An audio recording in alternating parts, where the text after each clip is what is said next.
बिस्मिल्लाहिर्रहमानिर्रहीम अस्सलाम वालेकुम। आखिर वही हुआ जिसका डर था।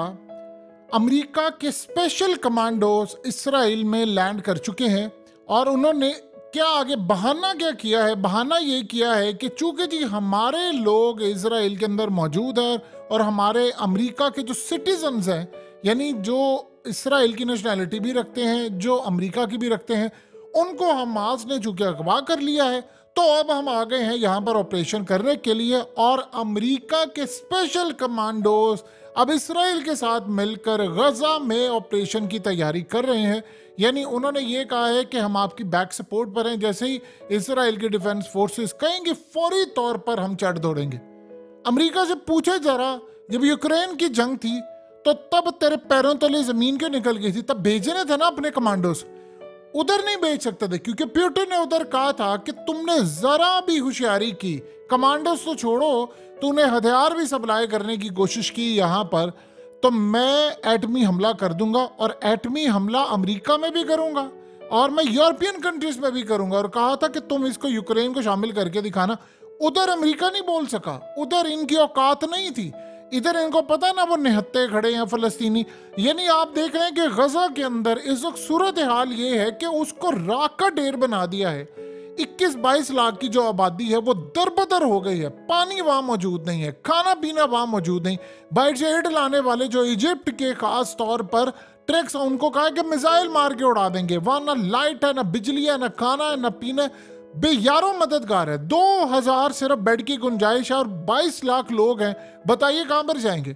अब इस सारी सूरत हाल में रूस पीछे नहीं रह सकता था। उसे फौरी तौर पर पुतिन ने इराक के प्राइम मिनिस्टर को मॉस्को बुलाया है। मनाजिर देखिए, और वहां बुलाकर इराक ने ऐलान, यानी क्लियरली इस वक्त पुतिन से मीटिंग करके क्लियरली फैसला ये हो गया है कि इराक इस वक्त रूस के साथ खड़ा है। यानी एक वक्त था कि इराक खड़ा होता था अमेरिका के साथ, जब अमेरिका ने हमला किया, अपनी मर्जी की हुकूमतें, लेकिन पुतिन ने उस सारे मामले को खत्म कर दिया। ये क्लियर मैसेज चला गया है कि रूस भी अब इस पूरी लड़ाई में कूदने वाला है। और पुतिन ने इराक के प्राइम मिनिस्टर को बुलाकर जो ऐलान किया है वो सबसे बड़ा ऐलान है। ऐलान ये किया है कि हम फलस्तीन की आज़ाद रियासत चाहते हैं। उन्होंने कहा कि फ़लस्तीन के पास रियासत होनी चाहिए, वो लोगों के हकूक मिलने चाहिए, और सब की तबाही का जिम्मेदार सिर्फ एक मुल्क है और उसका नाम है अमेरिका। उसने कहा अगर इजराइल की और फ़लस्तीनियों की लड़ाई हुई है तो अमेरिका को सोल्यूशन देना चाहिए था। सोल्यूशन हम यही कह रहे हैं कि अमेरिका जहां जाता तबाही लेकर आता, उसने सोल्यूशन क्यों नहीं दिया? सोल्यूशन देता कि मामला हल करो। उसने बजाय सोल्यूशन देने के उसने पूरी तरह इजराइल का साथ दिया और वहां पर अब फोर्सेस आ गई हैं और अब वो तबाही करो। तो उसने कहा कि हम लोग किसी सूरत फलस्तीन की जो रियासत है उसके मौक़िफ़ से पीछे नहीं हटने वाले, और हम क्लियरली वार्न कर देना चाहते हैं। यानी वो इसने ये बात क्यों की है, पुतिन ने, उसको क्यों ये बात करनी पड़ी? आज देख लें कि इस वक्त रूस ने ऐलान किया है कि चूंकि आप जानते हैं कि उन्होंने एक एग्रीमेंट साइन किया था, एक ट्रीटी साइन की हुई थी, सारे ममालिक के, बड़े बड़े ममालिक के साथ एक ट्रीटी साइन होती है कि वो न्यूक्लियर टेस्ट नहीं करेंगे मजीद।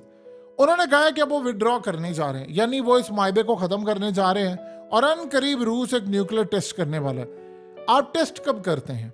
देखिए, जब आपकी कोई भी बड़ी जंग होनी थी तो तभी आप फौजों की ट्रेनिंग करते हैं, आप क्रिकेट मैच वर्ल्ड कप से पहले प्रैक्टिस करते हैं। एग्जैक्टली यही सूरत हाल होने वाली है। जब आपको लगता है कि आप न्यूक्लियर हमला करेंगे तो आप उससे पहले एक न्यूक्लियर टेस्ट करते हैं, चीज़ों को टेस्ट करने के लिए कि हम स्टैंड बाय पोजीशन पर रहते हैं और हम एंट्री होगी। जैसे अमेरिका ने बहरी बेड़े रवाना किए और साथ अब उनकी स्पेशल फोर्सेस उतर चुकी हैं इसराइल के अंदर और वो मिलकर ऑपरेशन करें।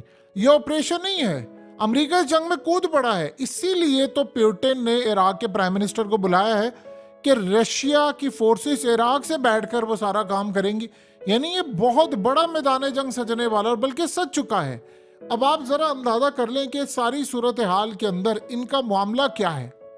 यानी आज रशिया ने ऐलान कर दिया है कि वो फलस्तीनियों के साथ खड़े हैं। देखिए, जब रमजान कादरेव उठ गए थे और उन्होंने कह दिया कि मैं चेचन जो फाइटर्स हैं, जंगजू है, उनको भेज रहा हूं, तो मामला तो वहीं क्लियर हो गया था। लेकिन आज जो गुंजाइश बाकी थी, वो इराक के प्राइम मिनिस्टर को हंगामी दौरे पर बुलाया और उसको कहा है कि हम आपके साथ खड़े हैं, अगर जरूरत पड़ी तो आपके यहाँ से हम बेसिस इस्तेमाल करके तो जाएंगे। अब इस सूरत हाल में ये जो पुतिन ने बात की है कि खास तौर पर सोल्यूशन चाहिए, जो फलस्तीनी है उनके लिए हर सूरत चाहिए, उनके लिए स्टेट चाहिए। उसका मतलब समझिए, उसका मतलब क्या है? उसका मतलब ये है कि इस्राएल फलस्तीन खत्म करने जा रहा है, ये मतलब है उसका। देखिए, इस्राएल अगर फलस्तीन के अंदर वो सारे के सारे जो 20 लाख है उनको कह रहे हैं कि तुम निकलो, और मिस्र को कहा है कि तुम अपने गेट खोलो और वहां पर लोगों को आने दो, बस 20-22 लाख लोग कहां पर जाएंगे? आप उनके सारे बिल्डिंग्स डिमोलिश कर देंगे, सब कुछ तबाह बर्बाद कर देंगे। उनको कहा है कि कोई इनको इमदाद ना दे, कोई ट्रक आया तो उस ट्रक को भी उड़ा देंगे और उस मुल्क के ऊपर भी मिसाइल दागेंगे जो मदद करने के लिए भेजे। सुल्तान साहब किधर हैं आप? वो सुल्तान साहब जो अर्दुगान साहब, वो पूरी दुनिया के अंदर जो मामला तय करते हैं, अब वो क्यों खड़े नहीं हो रहे? रजा यानी एक पूरा स्टांस ले ना मुस्लिम उम्मा। एक बात बताइए कि अगर इस सारी सूरत हाल के अंदर अमेरिका जा सकता है तो मुसलमान क्यों नहीं मदद करने के लिए जा सकते फलस्तीनियों की? आप बताइए तो सही ना। यानी वो प्लान बनाकर बैठे, वो रूस को बयान देना पड़ रहा है कि तुम लोग, यानी उसने कहा है कि बगैर फलस्तीन की जो रियासत और स्टेट है कुछ काबिल कबूल नहीं। देखिए, पिछले काफी अरसे से रूस क्यों लड़ाई कर रहा है यूक्रेन के अंदर? वो यही कह रहा है ना कि सोवियत यूनियन था, ये टुकड़े हो गया, अलग हो गया, अमेरिका ने तोड़ा तो वो वापस अपने ममालिक को। लड़ाई असल किस चीज की है? लैंड की, जमीन की लड़ाई है। अब इस वक्त हालत ये है कि इसराइल की फोर्सेस, अमेरिका की फोर्सेस मिलकर लड़ाई कर रही हैं, लेकिन यहां मामला रुकने वाला है। आप अंदाजा कीजिए कि अमेरिका की फोर्सेस वो निहत्ते जाकर फलस्तीन, ये कहते, आप बताएं, वो 22 लाख हमास के लोग हैं। हमास के पास टोटल लड़ने वाले ज्यादा से ज्यादा कितने होंगे? 35,000, 40,000। लेकिन आप 22 लाख में से 40,000 को माइनस कर दें तो 21,60,000 तो आम फलस्तीनी है। उन बेचारों का क्या? वहां बिजली बंद होगी, इलेक्ट्रिसिटी बंद, फूड वहां नहीं जा रहा। अस्पताल के अंदर 2,000 बेड की गुंजाइश है सिर्फ गजा के अंदर, तो वहां पर डॉक्टर से लेकर सारे बेयारों मददगार खड़े हैं। बताए आप कितनों को करेंगे? आपको दवाइयां नहीं पहुंच रही, आपको एड नहीं पहुंच रही, कोई चीज नहीं पहुंच रही, तो वहां पर लोग मर रहे हैं। तो बताएं वो क्या करेंगे और उनके पास क्या सोल्यूशन बाकी है? तो इस सारी सूरत हाल के अंदर पुतिन ने तो बात ठीक की कि इसका जिम्मेदार तो अमेरिका है, और अमेरिका बाप देख लेना फोर्सेस उतारा है। और भाई इस सूरत हाल में ये तो बाकी 57 इस्लामिक मुल्क है, उनको भी तो कोई स्टैंड लेना चाहिए कि भाई हम बात करें कि अगर अमेरिका वहां कूदेगा तो इसका मतलब है उसने वहां पर मामला क्या? वो कह रहा है कि इन लोगों को निकाले, यहां पर मैं तबाह करूं, मैं सब कुछ यहां पर। यानी उसने जो बात की है नेतन्याहू ने, उसने कहा मैं इतना भयानक रिस्पांस देने जाऊंगा, और वो दे सकते हैं कि 50 साल तक जनरेशन याद रखेंगी। आप बताइए इसके बाद हमास को रिस्पॉन्स देगा और बाकी देंगे, लेकिन उन बेचारे जो 22 लाख फलस्तीनी है, उनका जो जमीन का टुकड़ा है वो तो ले लिया ना इन्होंने, वो तो ले लेंगे जो प्लान कर रहे हैं।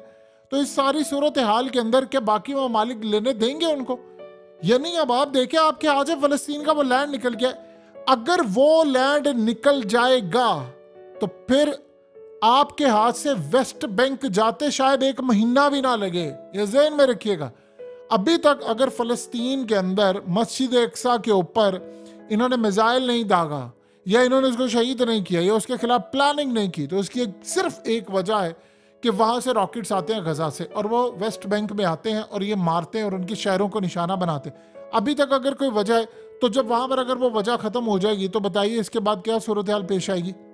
यही वो वजह है कि इस वक्त रूस इस पर गहरी निगाह रखे, वो शाम के अंदर मामला तय करे। शाम को उन्होंने कह दिया है कि हम वहां पर जाएंगे। रूस ने अनकरीब अपनी फोर्सेस उतार देनी है, क्योंकि उसने कहना है कि हम ये होने नहीं देंगे। अगर ये होगा तो फिर हम यहाँ से इन पर स्ट्राइक करेंगे। और उसके बाद देखिए, यही वजह है कि चाइना ने अब ये साथ क्या कहा है। चाइना की जानिब से उनके जो मीडिया है, खास तौर पर जो माउथ पीस, आपको पता है उनका मीडिया, उनकी ही जो मर्जी होती है वो बोलता है। उन्होंने कहा है कि अगर बाइडन यहाँ पर आकर लड़ता है तो फिर अमेरिका के लिए बड़ी ट्रबल पैदा होने वाली। इसका क्या मतलब है? उसका ये मतलब है कि चाइना ने ढके छुपे अल्फाज के अंदर, होता क्या है कि उनके लिखारियों के जरिए या राइटर्स के जरिए वो बातचीत करते हैं, लेकिन जब यहाँ पर मामला होता है कि यहाँ से निकल कर जाता है इशू, यानी वो उनके लोग कहना शुरू होता है, तो वो आप उसको ऑफिशियल समझे।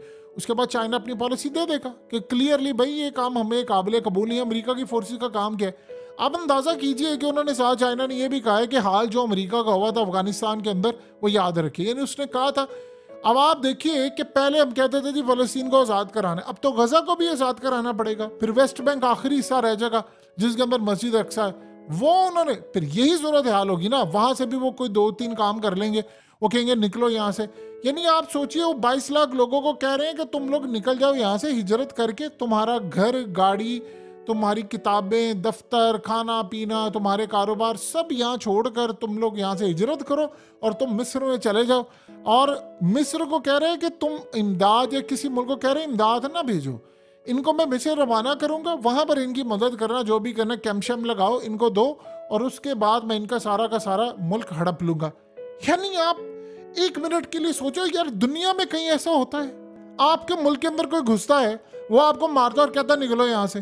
75 सालों से यही काम हो रहा है। ये 100 साल हुए इनको यहाँ पर आए हुए, आते हैं, आकर ही अपनी इन्होंने ज़मीन पर कब्जा कर लिया और उसको इंडोर्स भी कर दिया अक़वाम मुत्तहिदा ने। अक़वाम मुत्तहिदा ये वो सिर्फ पपेट है अमेरिका की, या वो पपेट है इजराइल की। आप देख लें कि अमेरिका का जो नाजायज बच्चा है, इसका नाजायज बच्चा इजराइल, अब इस सारी सूरत हाल के अंदर जहां उसको तकलीफ होगी तो वो जाकर उसकी मदद करेगा। ये तो यूक्रेन के लोगों को भी समझना चाहिए कि अमेरिका ने आपको किस जगह खड़ा किया, आया ना उधर मदद करने के लिए, क्योंकि उधर अगर यही उनके पास कोई मिसाइल होते या न्यूक्लियर या कुछ होता रूस की तरह, आ सकते थे आप उधर। अब इस सारी सूरत हाल के अंदर पुतिन की पॉलिसी बिल्कुल वाज़ेह हो चुकी है कि मैंने इनको नहीं छोड़ना। अब यहाँ एक मामला सिर्फ है कि यहाँ पर ओआईसी या मुस्लिम जो कंट्रीज हैं उनका जवाब क्या होता है। देखिए, इस वक्त बड़े सख्त इक़दामात की ज़रूरत है, हमें बहुत सख्त इक़दामात की। मामला हमारे हाथ से मुकम्मल तौर पर निकल सकते हैं, क्योंकि देखिए जो मर्जी आप कह लेंगे जी हमास वो लड़ेगा, उनके पास एयर स्ट्राइक करने की कैपेबिलिटी नहीं है, हेलीकॉप्टर्स नहीं है, ड्रोन्स हैं, हाँ वो यूज़ करते हैं, रॉकेट भी यूज़ करते हैं, सुरंगें भी उनके पास है। लेकिन आप बता दीजिए क्या अमेरिका के मुकाबले में उनके पास बहरी बेड़े, अमेरिका 500 वहाँ पर मिसाल के तौर पर 5-6 बहरी बेड़े, ये इधर तो जहाँ जहाँ खित्ते के अंदर अमेरिका की मिलिट्री बेसिस है वहाँ से बहरी बेड़े भेज देता है। और कितनी देर लगी उसको, चंद घंटे लगे, उसने बहरी बेड़े रवाना कर दिए। और 5-6 बहरी बेड़े अगर वो भेज देता है और उसमें से तकरीबन 400-500 तैयारे, आप बताइए मुकाबला कर सकते हैं? ये तो पूरा फ़लस्तीन का गजा ख़त्म करने जा रहे हैं, पूरे का पूरा ख़त्म कर देंगे।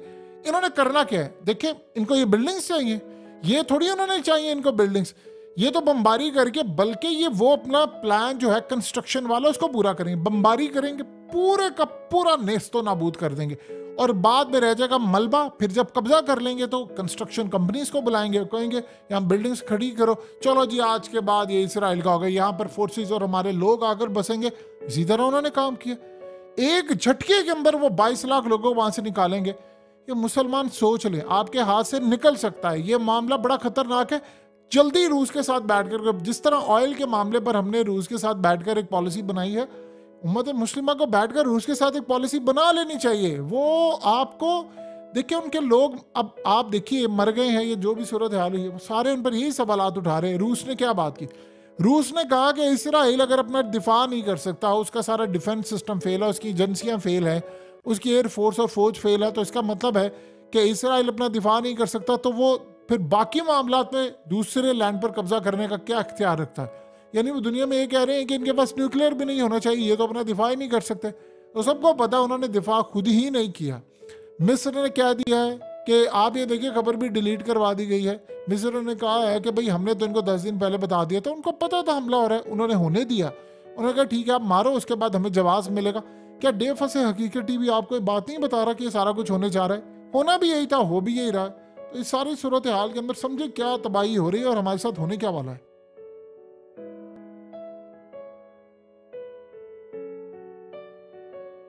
हकीकत टीवी को सब्सक्राइब करना मत भूलें, वीडियो को लाइक करें, शेयर करें और कमेंट सेक्शन में अपनी राय का इजहार ज़रूर करें।